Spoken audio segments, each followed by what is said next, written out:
I wonder what you mean when you use the word I.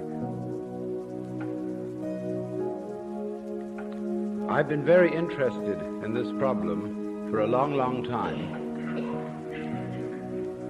And I've come to the conclusion that what most civilized people mean by that word is a hallucination.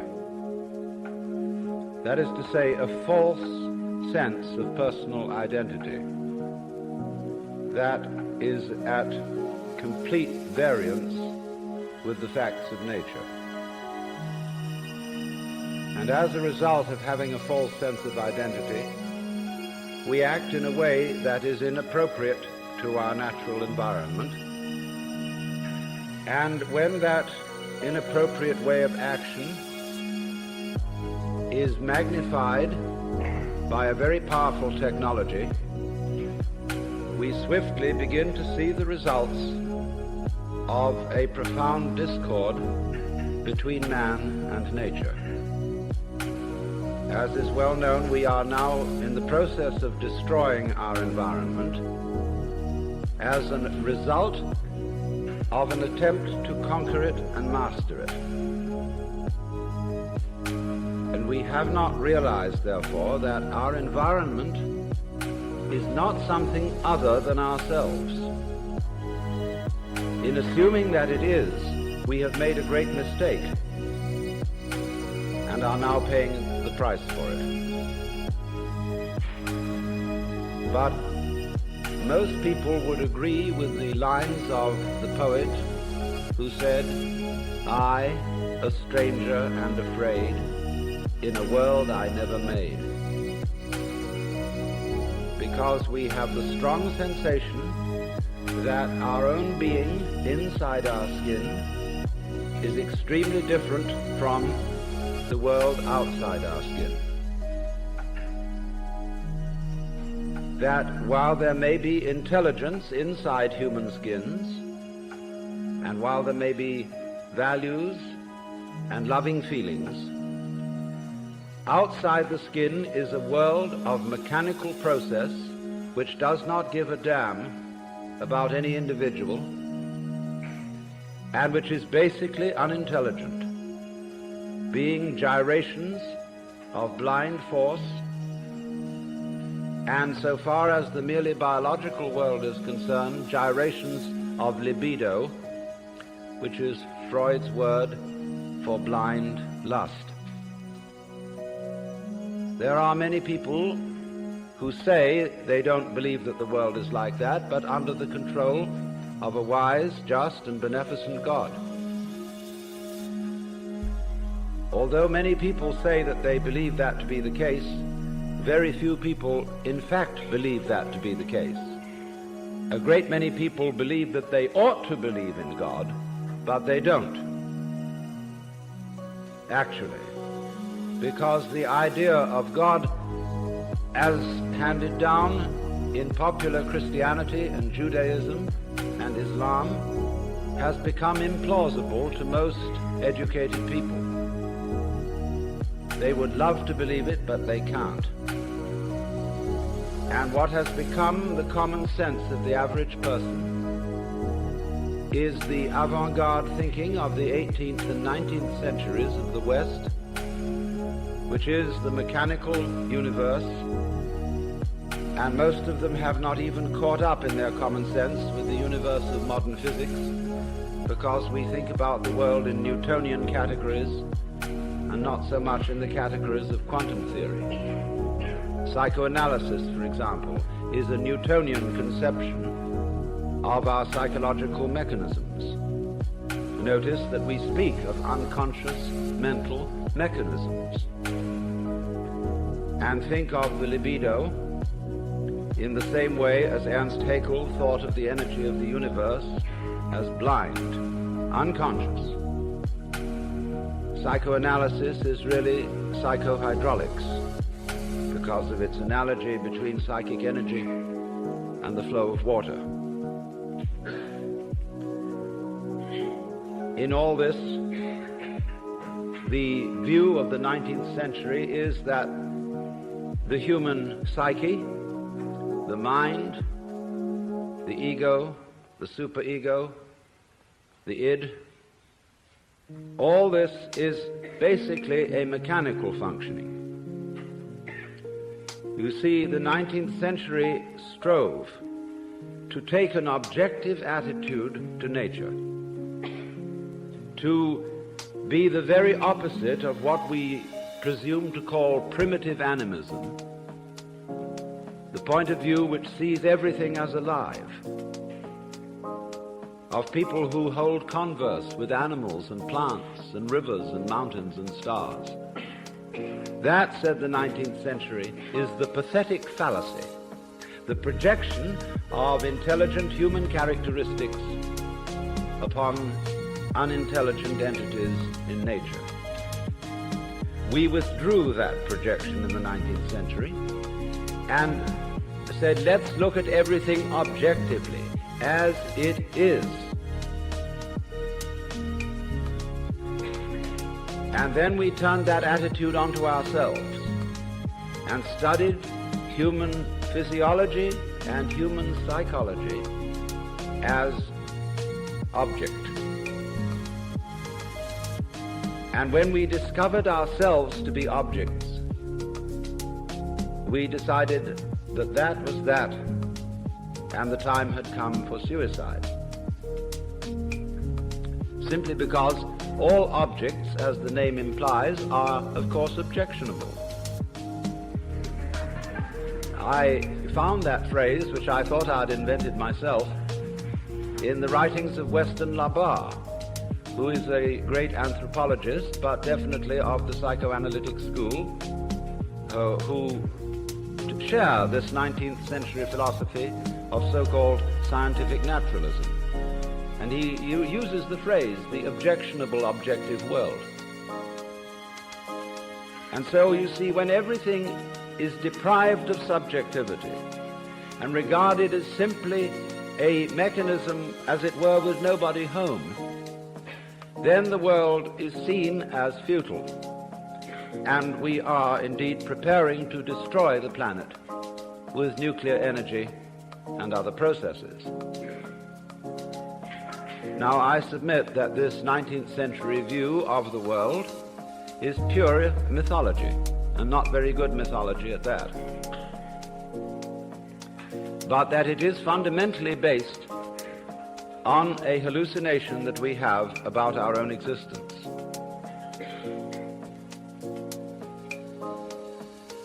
It should be obvious that the human being goes with the rest of the universe, even though we say in popular speech, I came into this world. Now, it is not true that you came into this world. You came out of it. In the same way as a flower comes out of a plant, or a fruit comes out of a tree. And as an apple tree apples, the solar system in which we live, and therefore the galaxy in which we live, and therefore the system of galaxies in which we live, that system peoples. And therefore people are an expression of its energy and of its nature. If people are intelligent, and I suppose we have to grant that if, then the energy which people express must also be intelligent, because one does not gather figs from thistles and grapes from thorns. But it does not occur, you see, to the ordinary civilized person to regard himself or herself as an expression of the whole universe. It should be obvious that we cannot exist except in an environment of earth, air, water, and solar temperature, that all these things go with us and are as important to us, albeit outside our skins, as our internal organs, heart, stomach, brain, and so forth. Now, if then we cannot describe the behavior of organisms without at the same time describing the behavior of their environments, we should realize that we have a new entity of description, not the individual organism alone, but what would now be called a field of behavior, which we must call rather clumsily the organism environment. You go with your environment in the same way as your head goes with the rest of your body. But it's funny, isn't it? When we think of a person, say you suddenly think of your mother, what do you think of? The face. And we're used to representing people in the newspapers, in magazines, in books, and in art galleries with a head and shoulders portrait. We think that the feet, the legs, the behind, the torso, all that is somehow irrelevant. But you see, here's this truncated face. That's the person. The face. Like we say, put a good face on it. Save face. A front.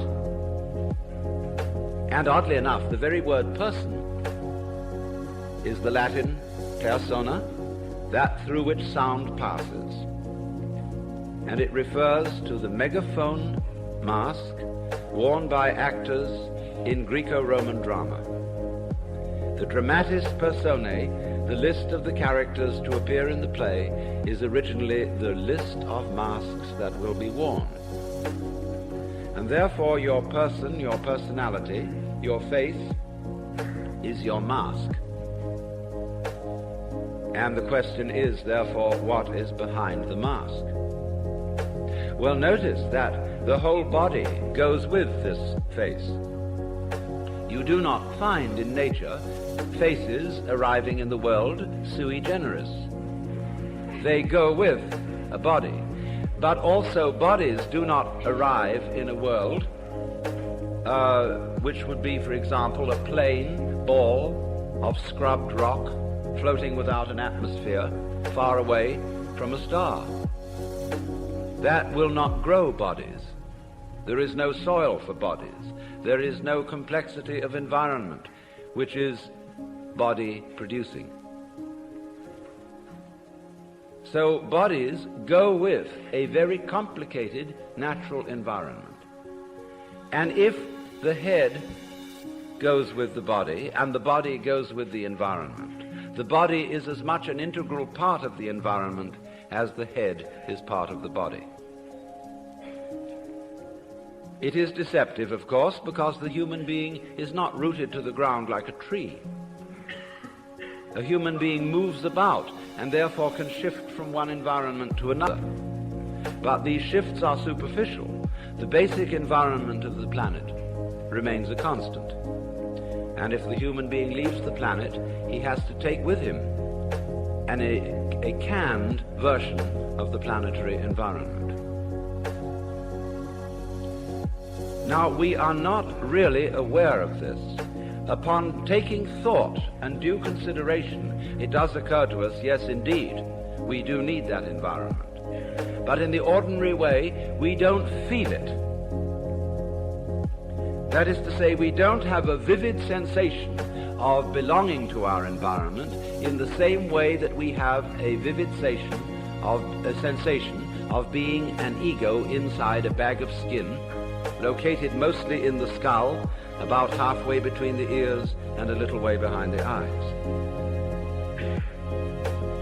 And since we feel that way, and it is not the way we exist, this is why I call it a hallucination. And it issues in these disastrous results of the ego, which, according to 19th century common sense, feels that it is a fluke in nature, and that if it does not fight nature, it will not be able to maintain its status as intelligent fluke. So the geneticists are now saying, and many others are now saying, that man must take the course of his evolution into his own hands. He can no longer trust the wiggly, random, and unintelligible processes of nature to develop him any further. But he must interfere with his own intelligence and through genetic alterations breed the kind of people who will be viable for human society and that sort of thing. Now this, I submit, is a ghastly error, because human intelligence has a very serious limitation. That limitation is that it is a scanning system of conscious attention which is linear. That is to say, it examines the world in lines, rather as you would pass the beam of a flashlight across a room or a spotlight. That's why our education takes so long. It takes so long because we have to scan miles of lines of print. And we regard that, you see, as basic information. Now, the universe does not come at us in lines. It comes at us in a multidimensional continuum in which everything is happening all together everywhere at once. And it comes at us much too quickly to be translated into lines of print or of other information, however fast they may be scanned. And that is our limitation so far as the intellectual life and the scientific life is concerned. The computer will greatly speed up linear scanning, but it's still linear scanning. And so long as we are stuck with that form of wisdom, we cannot deal with more than a few variables at once. Now, what do I mean by that? What is a variable? A variable is any one linear process. Let's take music. When you play a Bach fugue, and there are 4 parts to it, you have 4 variables. You have 4 moving lines, and you can take care of that with 2 hands. An organist using 2 feet can put in 2 more variables and have 6 going. And you may realize, if you've ever tried to play the organ, that it's quite difficult to make 6 independent motions go at once. The average person cannot do that without training. The average person cannot deal with more than 3 variables at once without using a pencil.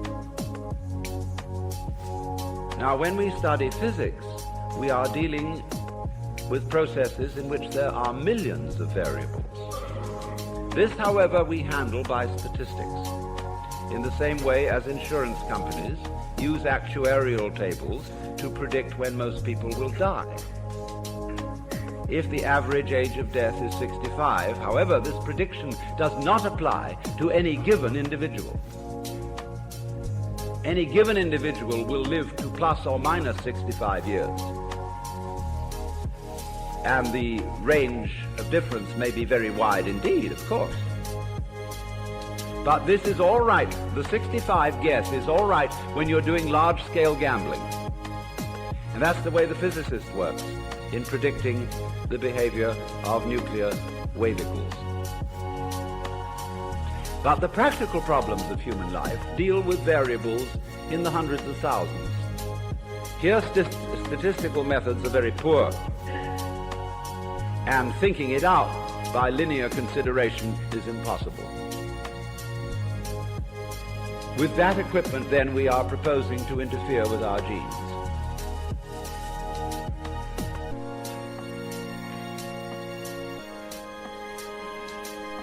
And with that equipment also, be it said, we are trying to solve our political, economic, and social problems.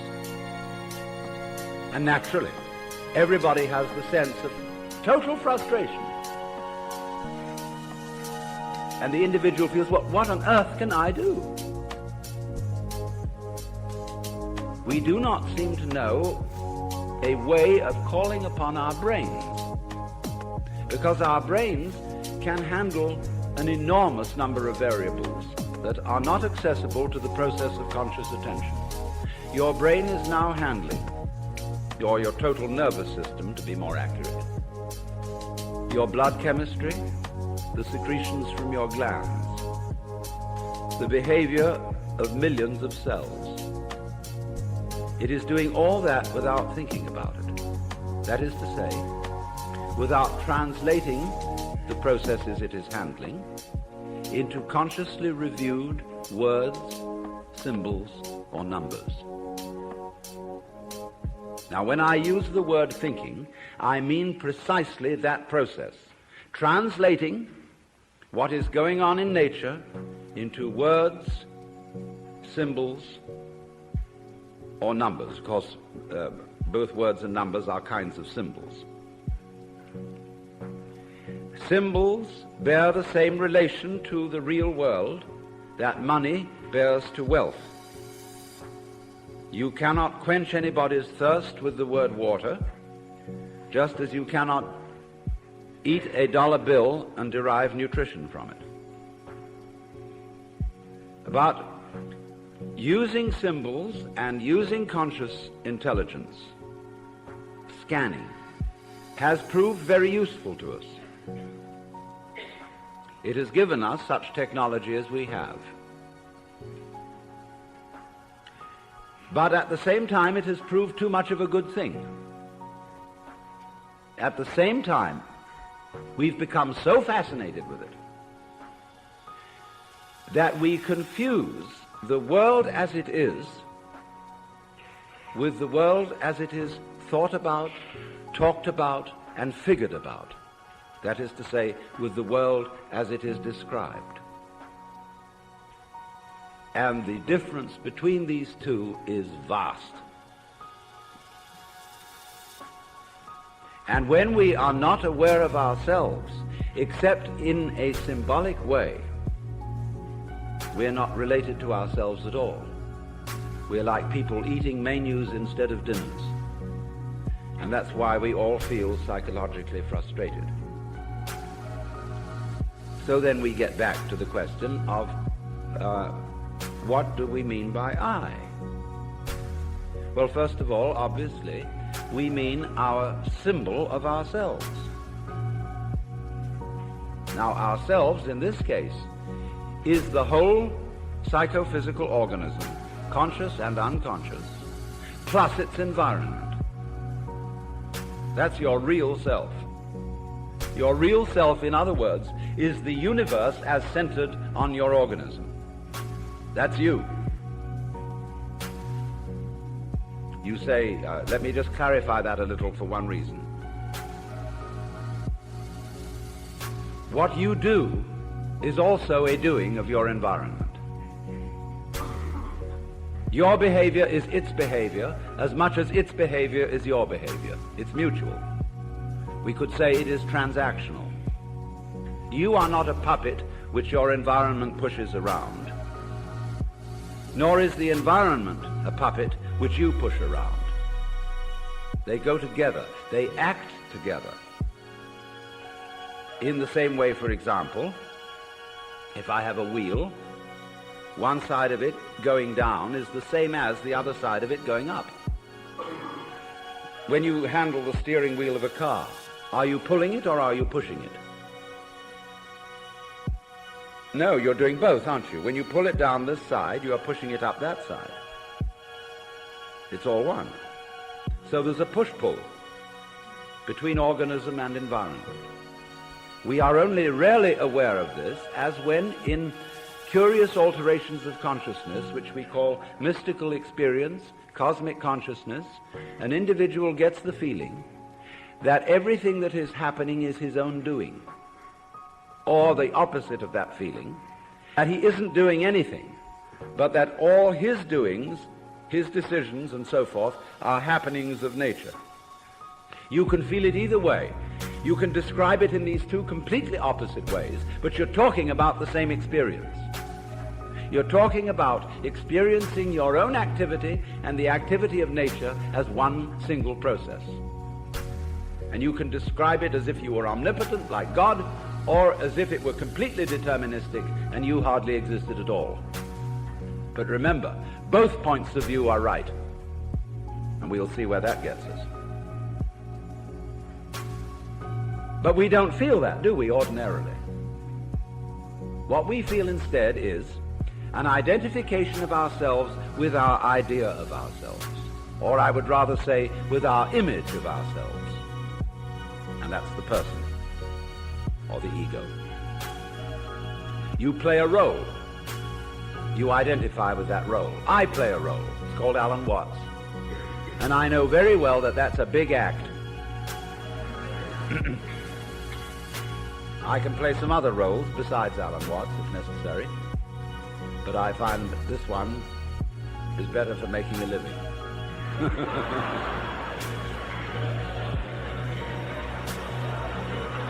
But I assure you it's a mask, and I don't take it seriously. You know, the idea of my being a kind of messiah or guru or savior of the world just breaks me up. As I know me. So it's very difficult to be holy in the ordinary sense.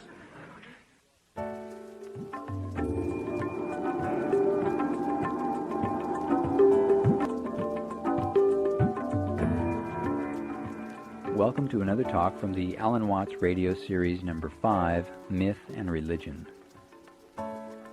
This is part 2 of the two-part series in which Alan Watts asks the question, is the traditional Western idea of God still intellectually plausible? Recorded in Philadelphia in April of 1971, it's called Not What Should Be, Not What Might Be, But What Is. Here's Alan Watts.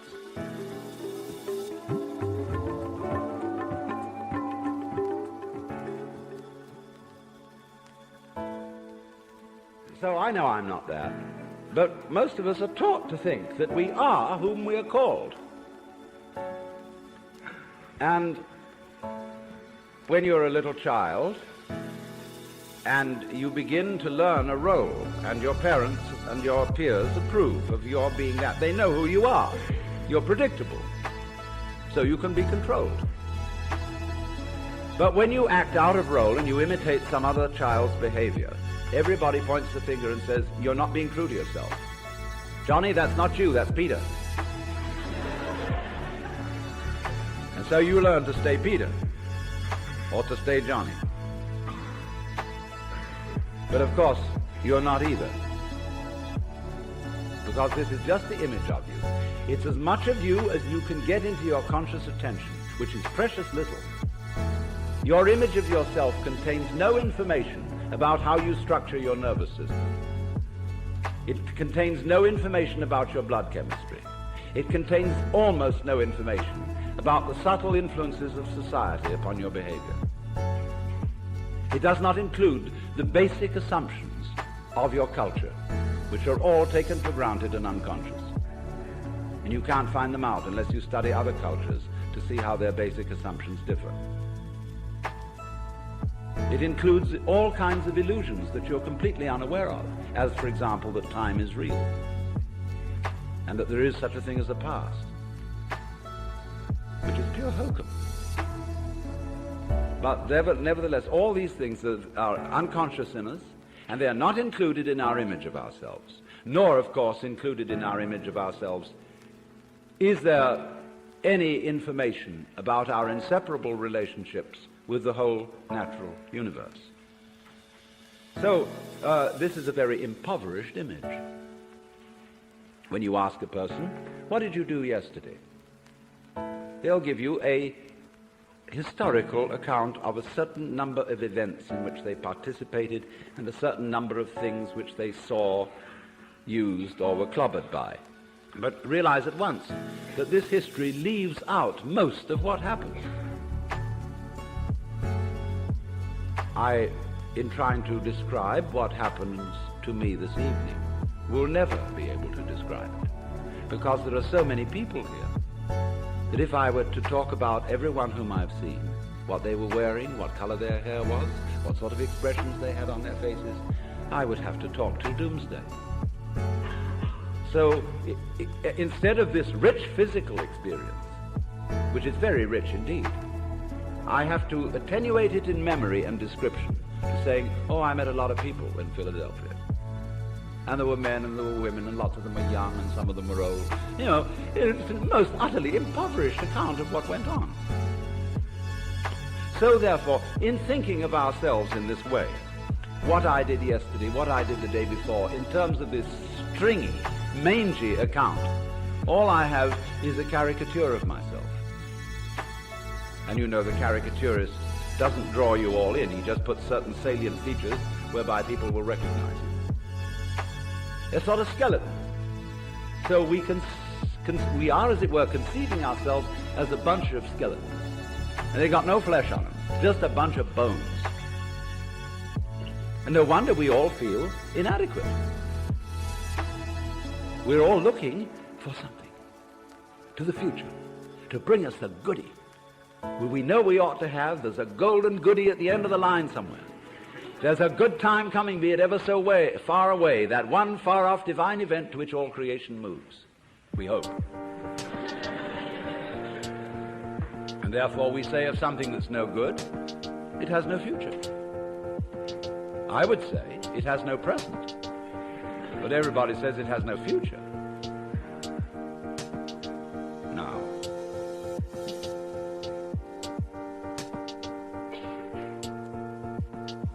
isn't that plainly ridiculous?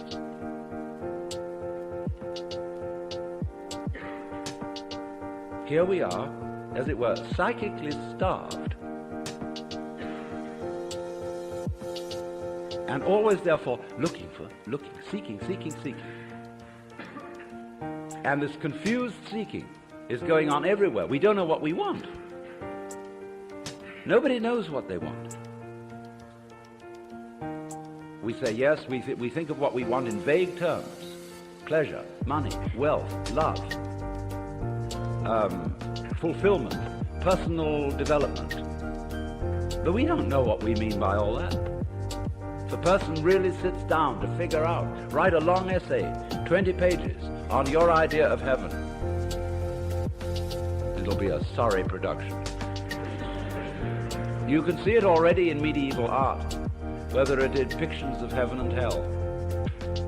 Hell is always much better than heaven. Although it's uncomfortable, it's a sadomasochistic orgy. Wowee, you know, hell is really rip-roaring. Whereas all the saints in heaven are sitting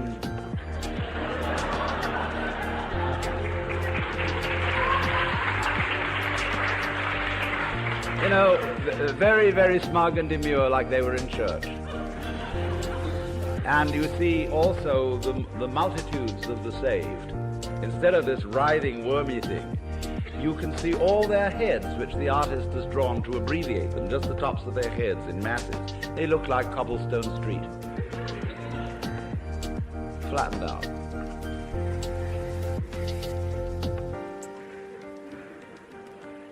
So, what has happened then is this, that our I is an illusion. It's an image. And it is no more ourself than an idol is the Godhead. But we say, it can't be so because I feel I really exist. It isn't just an idea in my head, it's a feeling. I feel me. Well, what is it that you feel when you feel I? I'll tell you. What do you do when you were a child, and still do, when somebody says, pay attention, like they said to you in school? What do you do? What is the difference between looking at something and taking a hard look at it? Or between hearing something and listening intently? What's the difference? What's the difference between waiting while something goes on and enduring it? Why? The difference is this, that when you pay attention, instead of just looking, you screw up your face, you frown and stare. That is a muscular activity around here. When you listen intently, you start doing some squeezing around here. When you will, you grit your teeth or clench your fists. When you endure or control yourself, you pull yourself together physically, and therefore you get uptight. You hold your breath. You do all kinds of muscular things to control the functioning of your nervous system. And none of them have the slightest effect on the proper operation of the nervous system. If you stare at things, you will rather fuzz the image than see them clearly. If you listen intently by concentrating on muscles round the ears, you will be so much attending to muscles here that you won't hear things properly. And you may get singing in the ears. If you tighten up with your body to pull yourself together, all you do is constrict yourself. I remember in school, I sat next to a boy who had great difficulty in learning to read. And what they always say to children is, try. If you can't do something, you must try. So the boy tries. And what has he done? When he's trying to get out words, he grunts and groans as if he were lifting weights. And the teacher's impressed. The boy is really trying, gives him B for effort. And all he's doing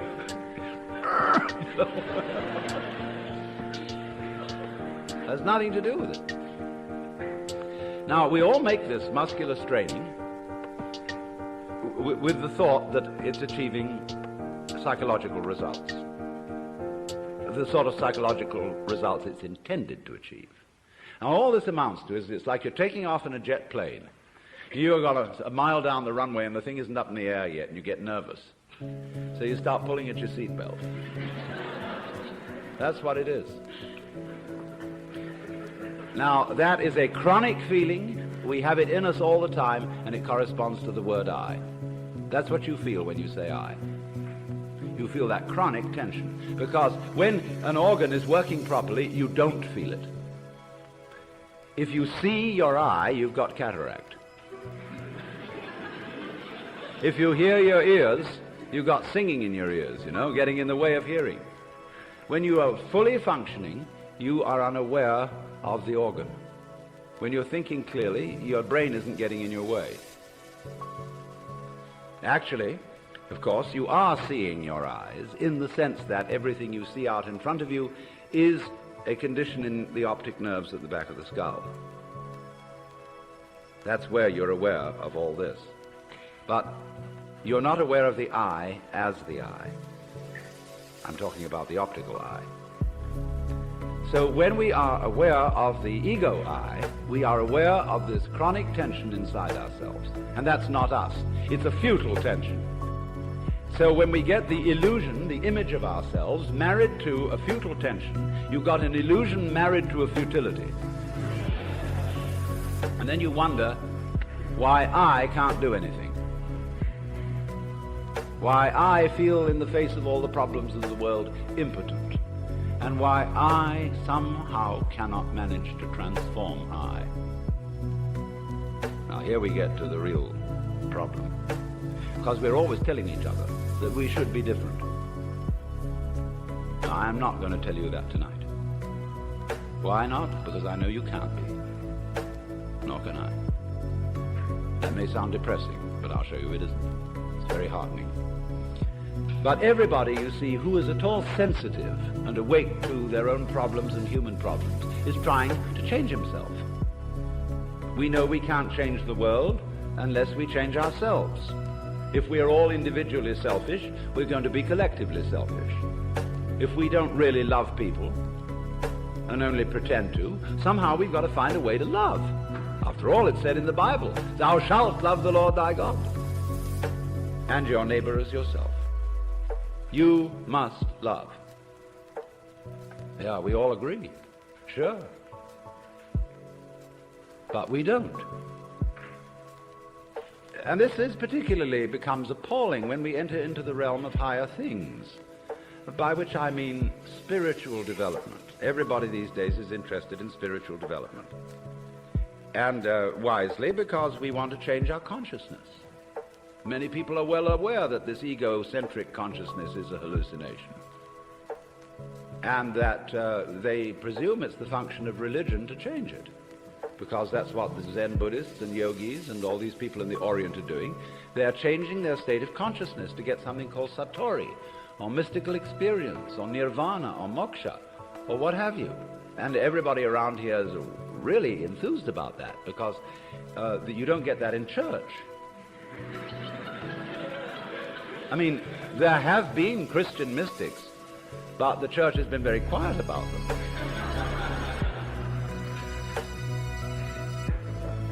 In the average church, all you get is talk. There's no meditation, no spiritual discipline. They tell God what to do interminably, as if he didn't know. And then they tell the people what to do, as if they could or even wanted to. And then they sing religious nursery rhymes.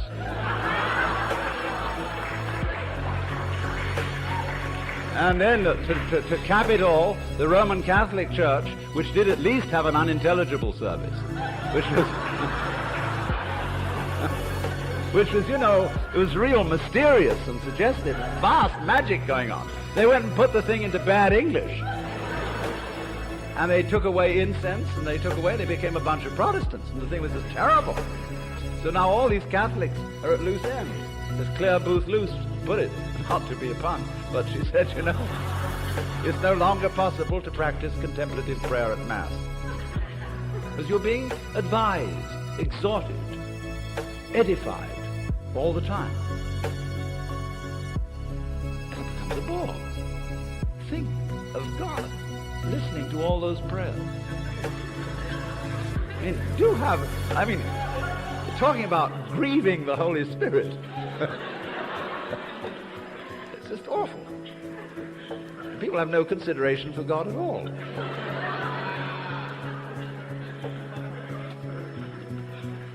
So,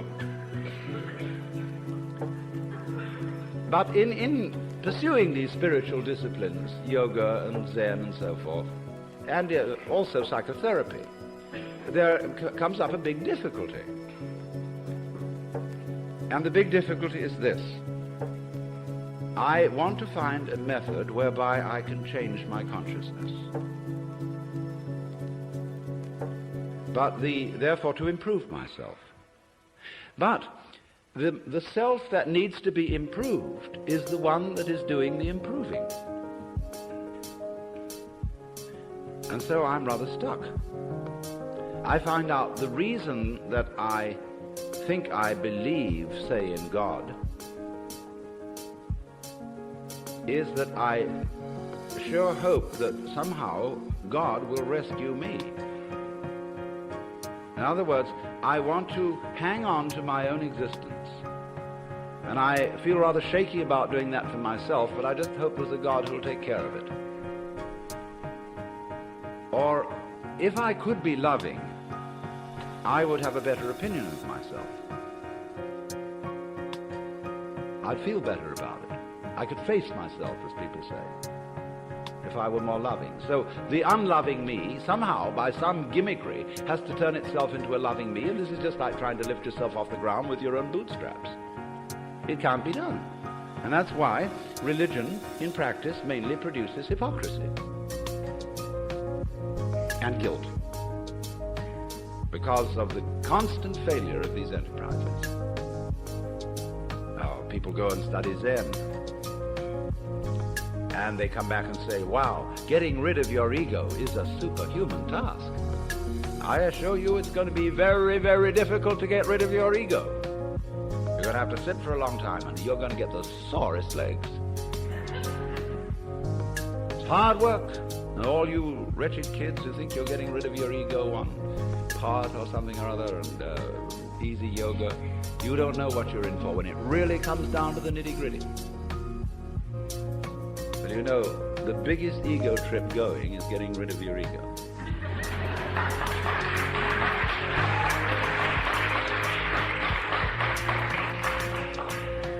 And the joke of it all is your ego doesn't exist. There's nothing to get rid of. It's an illusion, as I tried to explain. But you still want to ask how to stop the illusion. Now, who's asking? I mean, do you think, in the ordinary sense in which you use the word I, how can I stop identifying myself with the wrong me? Well, the answer is simply you can't.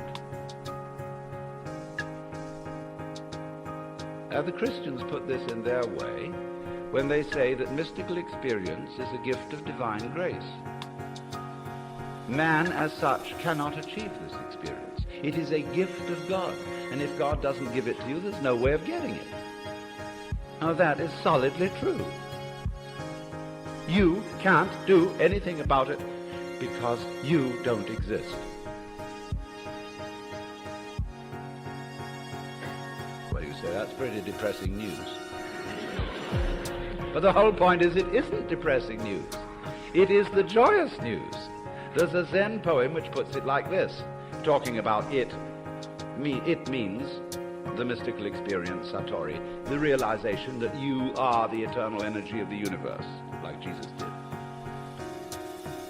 It says like this: you cannot catch hold of it, nor can you get rid of it. In not being able to get it, you get it. When you speak, it's silent. When you're silent, it speaks. Now, in not being able to get it, you get it. Because this whole feeling, what Krishnamurti is trying to explain to people, for example, when he says, why do you ask for a method? There is no method. All methods are simply gimmicks for strengthening your ego. So how do we not do that? He says, you're still asking for a method.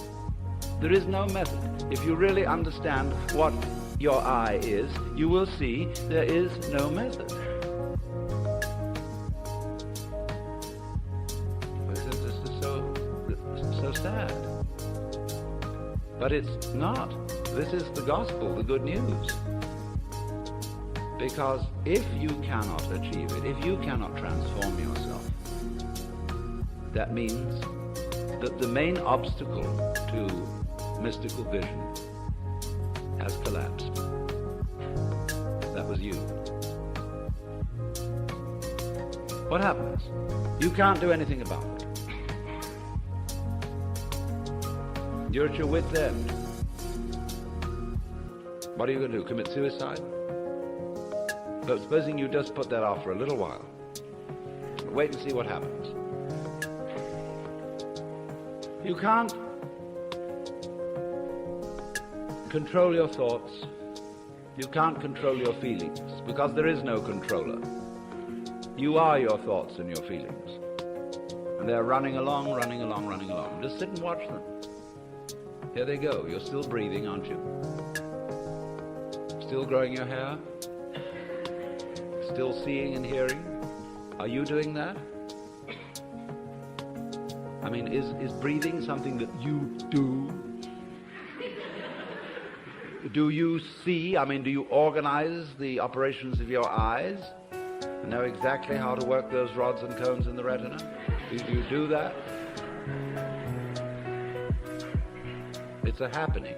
It happens. So you can feel all this happening. Your breathing is happening. Your thinking is happening. Your feeling is happening. Your hearing, your seeing. The clouds are happening across the sky. The sky is happening blue. The sun is happening shining. There it is. All this happening. And may I introduce you? This is yourself. This begins to be a vision of who you really are. And that's the way you function. You function by happening, that is to say, by spontaneous occurrence. And this is not a state of affairs that you should realize. I cannot possibly preach it to you, because the minute you start thinking, I should understand that, this is the stupid notion again that I should bring it about, when there is no you to bring it about. See, that's why I'm not preaching. You can only preach to egos. All I can do is to talk about what is. It amuses me to talk about what is because it's wonderful. I love it, and therefore I like to talk. If I get paid for it, then I make my living. And sensible people get paid for doing what they enjoy doing. So this is not you see, the whole approach here is not to convert you, not to make you over, not to improve you, but for you to discover that if you really knew the way you are, things would be sane. But you see, you can't do that. You can't make that discovery because you're in your own way. So long as you think, I'm I. So long as that hallucination blocks it. And the hallucination disappears only in the realization of its own futility. When at last you see you can't do it. You cannot make yourself over. You cannot really control your own mind. See, when we try to control the mind, a lot of yoga teachers try to get you to control your own mind, mainly to prove to you that you can't do it. There's nothing, a fool who persists in his folly will become wise. So what they do is they speed up the folly. And so you get concentrating. And you can have a certain amount of superficial and initial success by a process commonly called self-hypnosis. And you can think you're making progress. And a good teacher will let you go along that way for a while until he really throws you with one. Why are you concentrating? See, Buddhism works this way. Buddha said, if you suffer because you desire, and your desires are either unattainable or always being disappointed or something. So cut out desire. So those disciples went away and they stamped on desire, jumped on desire, cut the throat of desire, and threw out desire. But then they came back and Buddha said, but you are still desiring not to desire. They wondered how to get rid of that. So when you see that that's nonsense, there naturally comes over you a quietness. In seeing that you cannot control your mind, you realize there is no controller. What you took to be the thinker of thoughts is just one of the thoughts. What you took to be the feeler of the feelings, which was that chronic muscular strain, is just one of the feelings. What you took to be the experiencer of experience is just a part of the experience. So there isn't any thinker of thoughts, feeler of feelings. We get into that bind because we have a grammatical rule that verbs have to have subjects. And the funny thing about that is that verbs are processes and subjects are nouns, which are supposed to be things. How does a noun start a verb? How does a thing put a process into action? Obviously it can't. But we always insist that there is this subject called the knower. And without a knower, there can't be knowing. Well, that's just a grammatical rule. It isn't a rule of nature. In nature, there's just knowing, like you're feeling it. And I have to say you are feeling it, as if you were somehow different from the feeling. When I say I am feeling, what I mean is there is feeling here. When I say you are feeling, I mean there is feeling there.